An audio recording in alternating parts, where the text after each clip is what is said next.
अस्सलाम वालेकुम। आज के इस वीडियो लेक्चर में हम इन्फ्रेंशियल स्टैटिस्टिक्स में इस्तेमाल होने वाले चंद टेस्ट के बारे में बात करेंगे। इन्फ्रेंशियल स्टैटिस्टिक्स की डेफिनेशन यानी तारीफ से शुरुआत करें तो इन्फ्रेंशियल स्टैटिस्टिक्स की वो शाख है जो सैंपल यानी नमूने की बुनियाद पर पूरी आबादी यानी पॉपुलेशन के बारे में नताइज आखिज करने और अमूमी अंदाजे लगाने यानी ड्राइंग कंक्लूजन पर तवज्जो देती है। इन्फ्रेंशियल स्टैटिस्टिक्स रियाजी और मंतक के असूल यानी मैथमेटिकल एंड लॉजिकल टेक्निक्स इस्तेमाल करते हुए छोटे ग्रुप यानी सैंपल से बड़े ग्रुप पॉपुलेशन के बारे में अंदाजा लगाने में मदद देती है। अगर कोई वैल्यू पूरी आबादी से हासिल की जाए तो उसे हम पैरामीटर कहते हैं। इसी तरीके से अगर कोई वैल्यू सैंपल से हासिल की जाए तो उसे हम स्टैटिस्टिक कहते हैं। मिसाल के तौर पर फर्ज करें कि एक यूनिवर्सिटी में 5000 तलबा है और तमाम तलबा की मीन एज 21 ईयर है। चूंकि ये वैल्यू पूरी आबादी से ली गई है इसलिए ये एक पैरामीटर है। इसी तरीके से आप फर्ज करें कि हम इस यूनिवर्सिटी के 100 तलबा का एक सैंपल लेते हैं और इनकी मीन एज मालूम करते हैं जो कि 22 ईयर्स आती है। चूंकि ये वैल्यू सैंपल से ली गई है इसलिए इसे स्टैटिस्टिक कहते हैं। अब हम नॉर्मल डिस्ट्रीब्यूशन के बारे में बात करते हैं।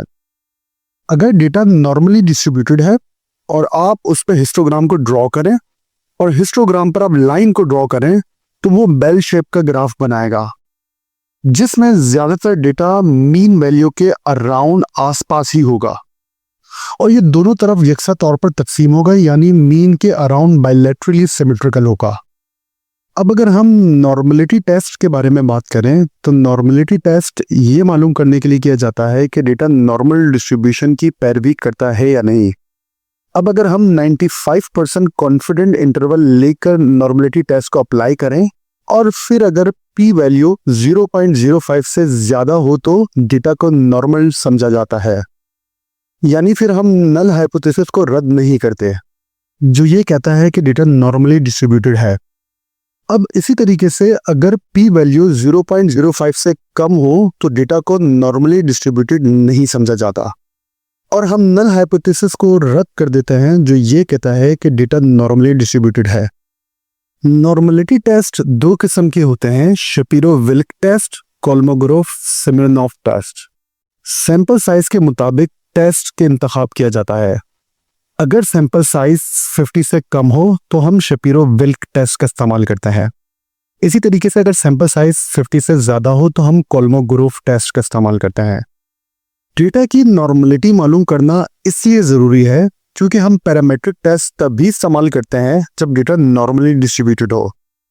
पैरामेट्रिक टेस्ट के अंदर t test, ANOVA, Pearson correlation शामिल है। इसी तरीके से अगर डेटा नॉर्मल डिस्ट्रीब्यूटेड ना हो तो पैरामेट्रिक टेस्ट के बजाय हम उनके नॉन पैरामेट्रिक टेस्ट का इंतखाब करते हैं। नॉन पैरामेट्रिक टेस्ट में मैन-विटनी यू टेस्ट, क्रॉस्कल-वेलिस टेस्ट और स्पियर्समैन कोरिलेशन शामिल है। इन्फ्रेंशियल स्टैटिस्टिक्स में बहुत सारे टेस्ट आते हैं। चूंकि वक्त की कमी की वजह से तमाम टेस्ट को हम एक वीडियो में बयान नहीं कर सकते, लिहाजा आज के इस वीडियो लेक्चर में हम चंद अहम इन्फ्रेंशियल स्टैटिस्टिक्स के बारे में बात करेंगे ताकि इन्फ्रेंशियल स्टैटिस्टिक्स से रिलेटेड आपकी मालूमात वाज़ेह हो सके। शुरुआत करते हैं हम मीन कंपैरिजन टेस्ट से।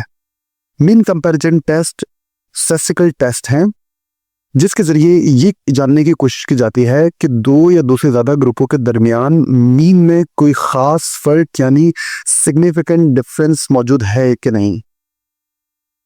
इन टेस्ट की मदद से ये मालूम किया जाता है कि ऑब्जर्व किया गया फर्क बाय चांस है या असल में पॉपुलेशन में कोई हकीकी फर्क मौजूद है। मीन कंपैरिजन टेस्ट मुख्तलिफ किस्म के होते हैं, तो हम शुरुआत करते हैं वन सैंपल टी टेस्ट से। जब किसी एक ग्रुप के मीन का मवाजना किसी कट ऑफ या हिस्टोरिकल मीन से किया जाता है तो इसके लिए वन सैंपल टी टेस्ट का इस्तेमाल किया जाता है। वन सैंपल टी टेस्ट के शराइत यानी अजम्पशंस की बात करें तो इसकी दर्ज-झील अजम्पशंस हैं।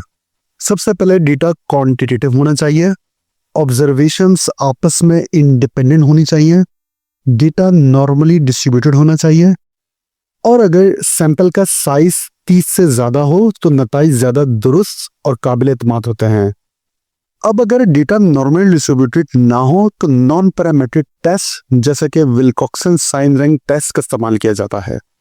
ये टेस्ट नॉर्मलिटी की शराइत पर डिपेंडेंट नहीं होता और ऑर्डिनल और स्क्यूड डेटा के लिए मौजू टेस्ट होता है। अब हम इंडिपेंडेंट सैंपल टी टेस्ट के बारे में बात करते हैं। इंडिपेंडेंट सैंपल टी टेस्ट एक स्टैटिस्टिकल मेथड है जो दो इंडिपेंडेंट ग्रुपों के दरमियान मीन का मुआवजा करने के लिए इस्तेमाल किया जाता है ताकि ये जाना जा सके कि इनके दरमियान कोई सिग्निफिकेंट डिफरेंस मौजूद है कि नहीं।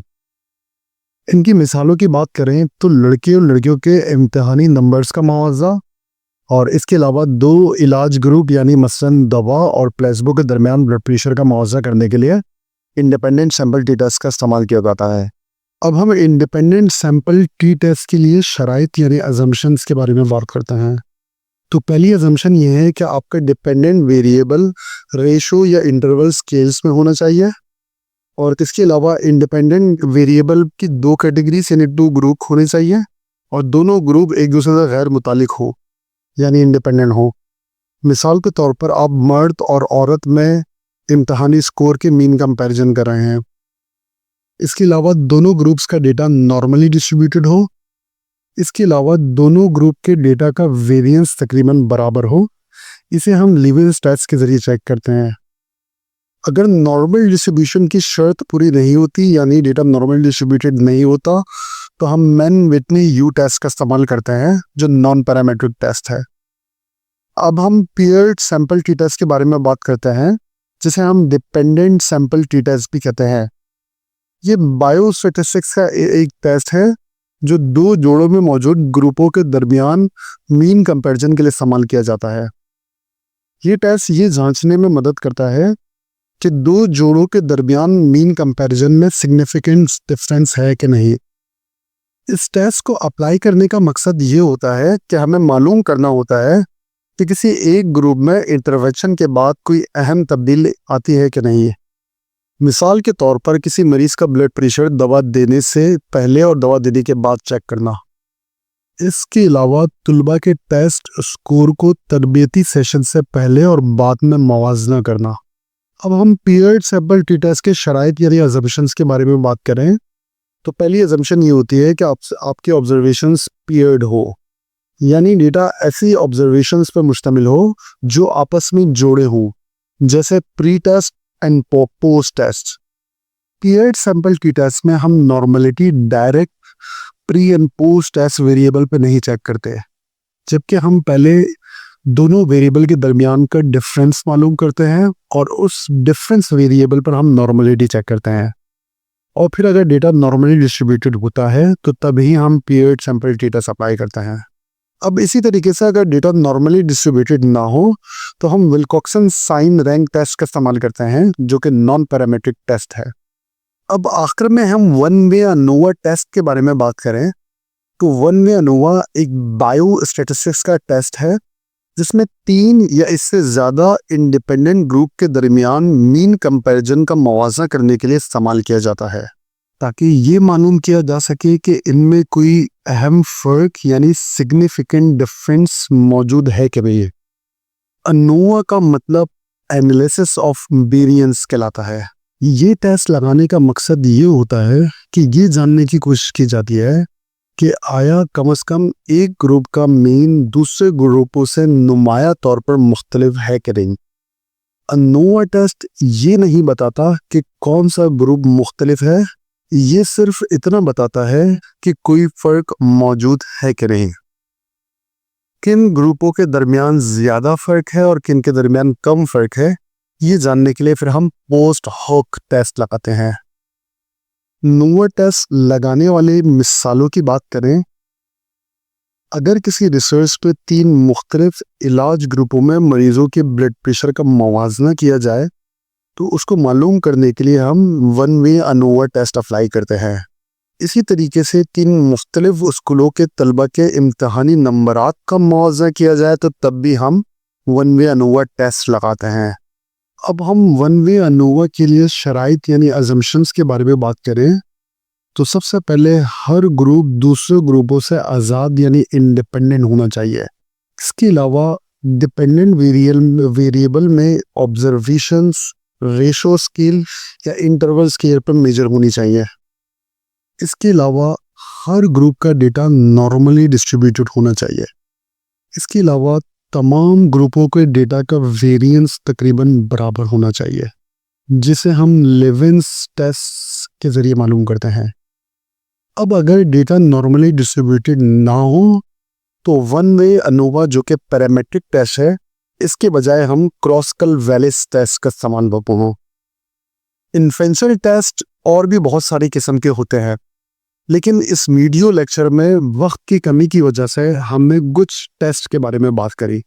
उम्मीद करता हूँ कि इन टेस्ट की मालूमात के ज़रिए आपको इन्फ्रेंशियल स्टैटिस्टिक्स के बारे में कुछ ना कुछ मालूमात लाजमी मिली होगी। मुझे अपनी दुआओं में याद रखें। अल्लाह हाफ़िज़।